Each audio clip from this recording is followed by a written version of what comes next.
Fala nerdzinhos e nerdzinhas do coração do tio Locão. Esse ano não deu pra gente se encontrar pessoalmente, mas vamos aí, a comunidade do Tio Linux vai continuar compartilhando conhecimento e hoje é a minha oportunidade de falar um pouquinho sobre o balanceamento de carga HTTP no Nginx. É importante notar que esses conceitos eles são os mesmos em outros balanceadores de carga, mas o Nginx é o mais utilizado no mercado e é o que eu sei, é o que eu uso no dia a dia, então por isso que a gente vai falar dele. Mas eles se aplicam também ao Apache, AJ-Proxy e qualquer outro de mercado que esteja se utilizando na empresa de vocês, na startup de vocês, onde vocês decidirem utilizar esse tipo de conceito. Vai ser uma palestra introdutória, mas para quem não conhece, vai ajudar. Por que a gente precisa desse balanceador de carga? Digamos que vocês tiveram uma ideia fantástica de uma aplicação nova, vocês vislumbram ela como sendo uma ferramenta que muita gente vai querer utilizar e, como bons nerds, decidem codificá-la. E tá lá, a aplicação linda e pimpona, pronta para ser utilizada por todo mundo e é o novo Google Killer. Vocês olham para ela e, caramba, todo mundo vai querer usar isso. E o primeiro passo com essa aplicação é fazer o deploy. Importante notar aqui que o conceito é o mesmo se estiver fazendo o deploy num servidor local, na nuvem, numa máquina virtual, qualquer lugar. Os conceitos se aplicam da mesma forma. Por simplicidade, a gente vai considerar que os servidores são locais. Bom, a gente sabe que para qualquer diagrama de computador ser levado a sério nos últimos 10 anos, ele precisa de uma nuvenzinha. Então a gente tem uma nuvenzinha aqui. Mas, falando sério, a aplicação agora ela está conectada na internet. É possível chegar que qualquer usuário use essa aplicação. Mas ela precisa de um nome para realmente os usuários encontrarem ela. Tipo, vai precisar de um domínio. Então, eu gostei tanto dessa aplicação que a gente está desenvolvendo aqui que eu chamei ela de Minha App Fantástica. Então, a gente criou um domínio para ela e agora sim, qualquer usuário vai conseguir, através do browser, digitar o nome dela e chegar nela. E aí a gente, para divulgar ela, a gente usa o sistema que a gente quiser. Seja anúncio, seja boca a boca, seja panfleto, a forma como a gente achar ideal para divulgar essa aplicação. E como a gente já esperava, essa aplicação muito boa, ela vai começar a ter usuários. Os usuários vão começar a chegar aqui. E finalmente a gente tem a nossa primeira usuária. E como esperado, ela achou essa app fantástica. E ela começa a divulgar para outras pessoas. E mais pessoas começam a usar a nossa aplicação. E essa é a hora que bate a alegria no desenvolvedor. Porque a gente olha os logs e a gente vê que tem gente usando. A gente vê a cada dia o tráfego aumentar. Dependendo do tipo de aplicação que a gente fez, a gente começa a ver até um retorno financeiro nessa aplicação. Porém, a gente sabe também que, como bons mantenedores de aplicação, bons desenvolvedores, a gente sabe que a alegria nunca é plena, ela nunca é constante. E logo a gente vai ter muita gente usando. E quando a gente tem muita gente usando, a nossa aplicação pode não dar mais conta. E quando a nossa infra não dá mais conta, os usuários vão começar a perceber lentidão, eles vão começar a ver erros. Quem nunca teve um erro 503 usando uma aplicação qualquer aí? Então, nessa hora, aquela nossa alegria começa a bater em desespero, porque a gente pode começar a perder usuários aqui, porque a nossa aplicação não está dando conta. Quem não lembra da baleia do Twitter ou o Bad Bad Server do Orkut. Então, eram aplicações que a infra não estava mais dando conta. E a gente tem uma solução simples e fácil para isso. A gente adiciona mais uma máquina na nossa infra e dá outro nome para ela. O problema é que essa solução está errada, porque a primeira coisa é que os usuários não vão acessar esse segundo endereço.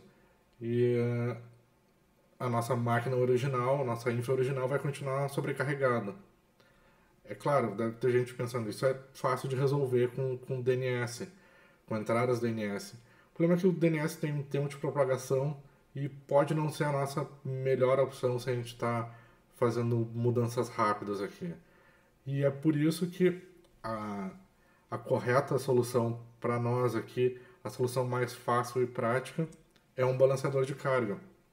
E esse balanceador de carga vai ser o cara, vai ser a máquina agora responsável por atender as requisições dos usuários. Mas ele não vai realmente fazer o trabalho de verdade da aplicação. Ele vai simplesmente direcionar para os servidores de back-end, que são os servidores que realmente fazem o trabalho da aplicação, fazem o trabalho que o usuário quer ver. O usuário não está interessado no balanceador de carga, isso tem que ser transparente para o usuário final. Então, a gente coloca esse balanceador de carga na frente e ele vai entregar o conteúdo que o usuário quer. E como é que isso é feito? A forma mais normal, o primeiro algoritmo que se aplica para uma aplicação comum é o round robin. E o round robin, para quem não conhece, é o caso onde o balanceador de carga vai receber uma requisição, a primeira requisição, e ele vai entregar para o primeiro host de back-end. A segunda requisição ele vai entregar para o segundo host e assim por diante, até que todos tenham atendido algum usuário e a próxima requisição vai ser enviada para o primeiro host novamente. E é por isso que a gente faz o round robin, para que todos os servidores atendam da mesma forma. E o Nginx faz isso de uma forma bem fácil, bem simples, e vamos dar uma olhada na prática agora como isso acontece. Bom, vamos dar uma explicadinha aqui primeiro no que é esse meu ambiente que está montado aqui no terminal. Na esquerda eu tenho o terminal onde eu vou continuar, onde eu vou trabalhar, onde eu vou mostrar os comandos sendo executados no Nginx.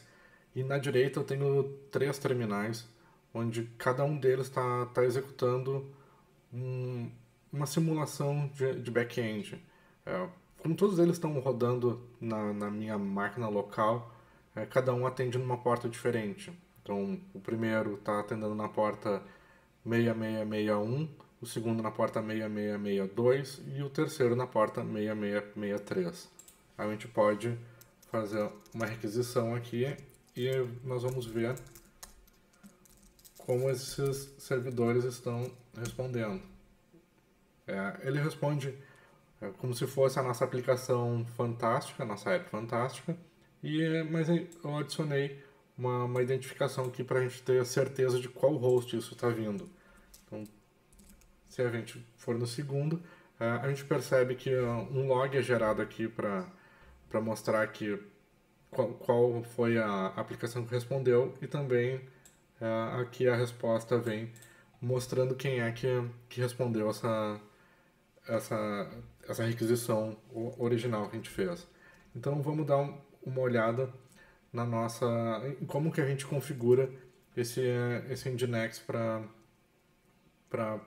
fazer o balanceamento de carga com o round robin.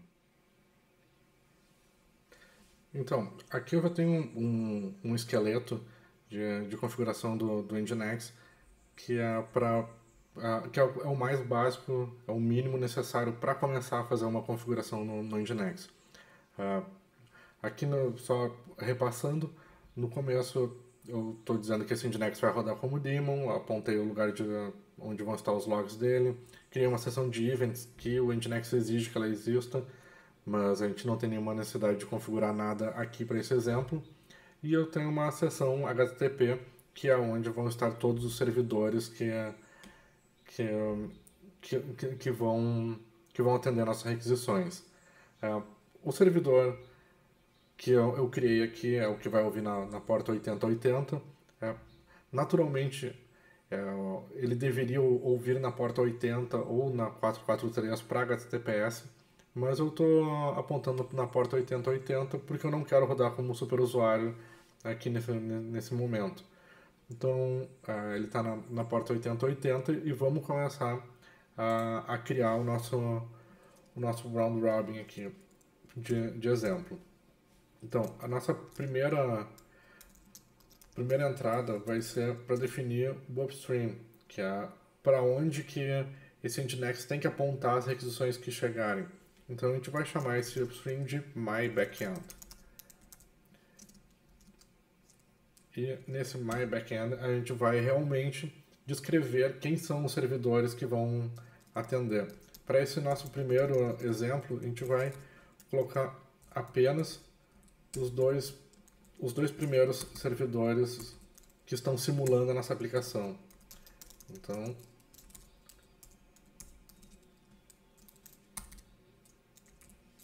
lá estão nossos servidores.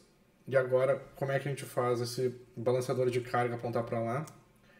A primeira coisa que a gente vai ter que fazer aqui no Nginx é dizer qual tipo de request que vai ser enviada para lá.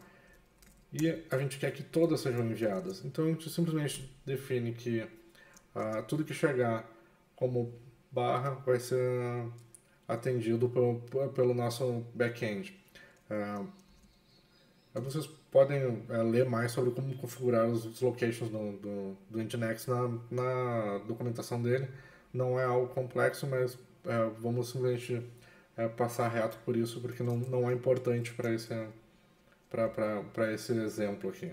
Então, importante saber só que tudo que chegar no balanceador de carga vai ser enviado para o back-end. E como é que a gente faz para tudo ser enviado? Agora, a gente ser enviado para o back-end, a gente define que esse server aqui vai atuar como sendo um proxy. E que o caminho dele é esse aqui, apontado para o nosso upstream chamado myBackend. E, teoricamente, está feito o nosso round robin. Vamos testar. Voltamos para o nosso terminal e vamos iniciar o Nginx com aquela configuração.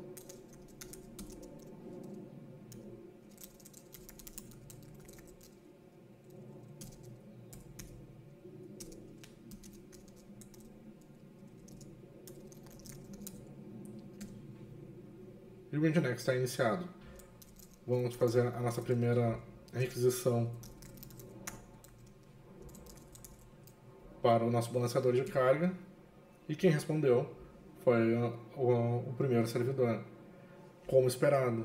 Se a gente fizer uma segunda requisição, quem responde é o segundo servidor. E nós estamos usando round robin, a gente volta para o primeiro servidor novamente. Tudo ótimo, tudo beleza. Um caso muito comum é a gente não querer investir pesado no começo. A gente não sabe se a aplicação vai dar certo, se vai ter o uso e se vai gerar algum retorno financeiro. Então, às vezes não vale a pena gastar um caminhão de dinheiro para começar, um caminhão de dinheiro para colocar nossa aplicação no ar. Então, a gente acaba começando com uma infra mais simplesinha. E quando ela começa a ficar insustentável, ela começa a ficar não o suficiente, que a gente vai aumentar. Ou um caso pior, quando a gente não tem. A gente está passando por um momento difícil, né, na empresa, mas a infra tem que crescer. Então a gente acaba tendo que colocar uma máquina pior. Mas a gente sabe que aumentando a infra, de qualquer forma, é bom. É bom para o usuário final. Vai melhorar o desempenho da aplicação. O problema é que quando essa infra não é homogênea, se a gente distribuir da forma igual entre todas as máquinas, a gente vai ter máquinas que vão ficar sobrecarregadas e máquinas que vão ficar muito, muito descarregadas, digamos. Vai ficar muito sem carga nelas e alguns usuários vão acabar percebendo uma lentidão e outros não. E como é que a gente equilibra isso? a gente dá uma favorecida para as máquinas melhores, a gente aumenta o peso delas. E isso também é bem simples de fazer com o Nginx, e vamos ver na prática agora como que a gente faz isso. Então, voltando para a nossa configuração original, a gente já tem 2 servidores no nosso My Backend e vamos adicionar mais um, porque a gente está crescendo a valer agora.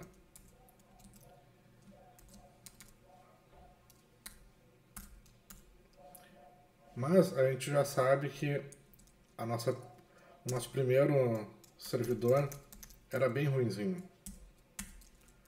O segundo que a gente comprou era um pouco melhor.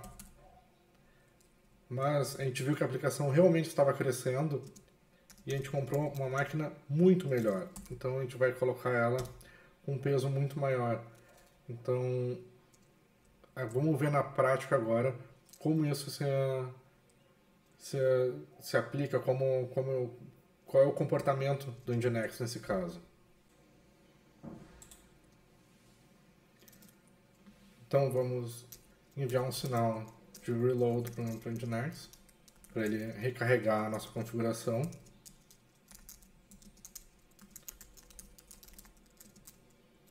E vamos ver isso acontecendo na prática agora. Pronto, o Nginx já recarregou e agora a gente vai fazer a nossa requisição novamente para o balanceador de carga. E a primeira requisição já caiu no nosso servidor melhor. A segunda, para o nosso servidor mais ou menos. A terceira, um servidor melhor. Então a gente vai 3, 4, 5, 6, 7, 8, 9. E em 10 requisições a gente pode perceber exatamente aquele peso que foi colocado na configuração. Então, olhando aqui novamente, a gente tem um peso 1 para o servidor ruinzinho, 3 para o médio e 6 para o nosso melhor servidor. E se a gente olhar na prática, foi exatamente o que aconteceu nessas requisições que a gente fez. 60% das requisições caíram no nosso servidor melhor, nosso servidor mais potente. É importante notar aqui que esse tipo de configuração ela é naturalmente resiliente por padrão. Então, se uma máquina dessa sair do ar, o Nginx vai tentar fazer a requisição para ela, vai dar erro e ele vai repassar para a próxima. Vocês podem pesquisar mais se tiver interesse em como fazer ajuste fino disso, dessa resiliência. Mas, por padrão, o Nginx tem essa alta disponibilidade nele. Vamos ver outro algoritmo agora para um caso especial, quando a gente tem que garantir o back-end que vai ser usado. E por que a gente precisa garantir um back-end que vai ser utilizado? Quando a gente tem o estado da nossa aplicação sendo mantido no servidor. Por exemplo, o caso mais comum que a gente vê no mercado é quando a gente tem um carrinho de compras no servidor. Então, quando o nosso usuário utilizar a nossa app e adicionar alguma coisa no carrinho de compras, ele precisa ser mantido no servidor. A gente não pode colocar isso no cliente por motivos óbvios de segurança, que o cliente pode fazer o que ele quiser com o que tiver do lado dele. E do lado do servidor, a responsabilidade é nossa. Mas o que vai acontecer se a gente utilizar o round robin?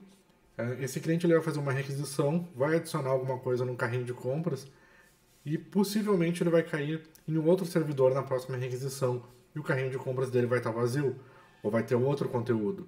Então a gente precisa garantir que o mesmo usuário caia sempre no mesmo servidor enquanto ele está utilizando ao menos essa parte da aplicação. Então, vamos ver como que a gente faz isso no Nginx. Bom, primeira coisa, a gente não vai utilizar os pesos nessa configuração. Então, vamos remover eles daqui.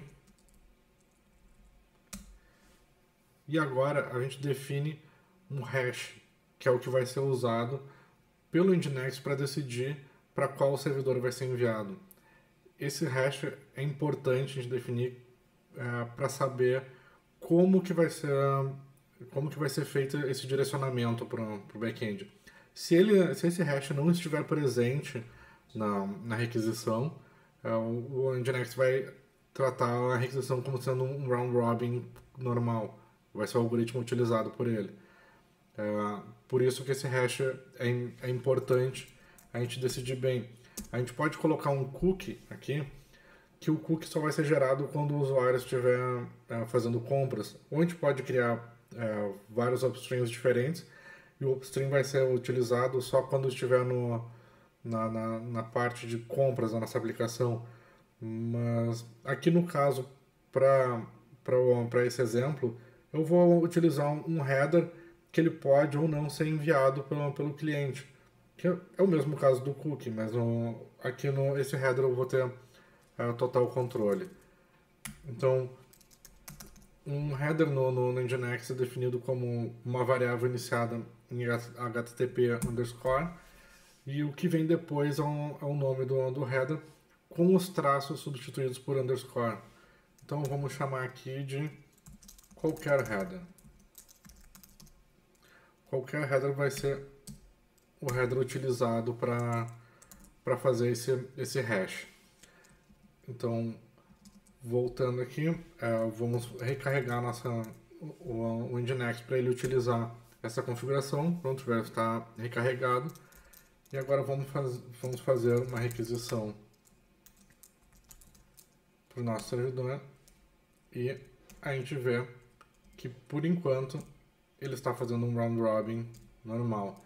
Agora vamos enviar o header que a gente definiu.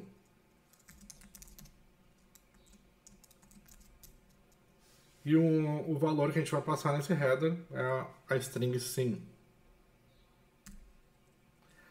E o que aconteceu com a string sim? Fez ele cair no segundo servidor, no servidor 6662. Se a gente requisitar novamente, ele vai cair novamente no mesmo servidor. E sempre no mesmo, porque o hash é sempre o mesmo. Se a gente trocar o hash, ou seja, se a gente utilizar outro valor, ele vai cair em outro servidor. Então, a gente poderia ter usado o IP, isso já garantiria que o usuário cairia em máquinas diferentes. Pode não ser a melhor opção dependendo do tamanho da sua aplicação, mas aqui a gente pode perceber que a gente consegue garantir que ele vai... nesse caso, mas se a gente voltar para o original, assim, ele vai cair novamente no segundo servidor. Então, com isso a gente consegue ver uma forma simples e fácil de garantir que um usuário seja forçado ao mesmo back-end. A gente não consegue saber em qual dos back-ends ele vai cair, a gente não tem controle sobre esse algoritmo, mas a gente tem a garantia de que ele vai cair sempre no mesmo. Bom, pessoal, era isso que eu queria apresentar para vocês hoje, essa introdução de como fazer esse balanceamento de carga no Nginx. Espero que tenha sido útil para alguém e que ano que vem a gente consiga juntos conversar sobre open source e tudo que envolve a nossa comunidade presencialmente. Falou, rapaziada!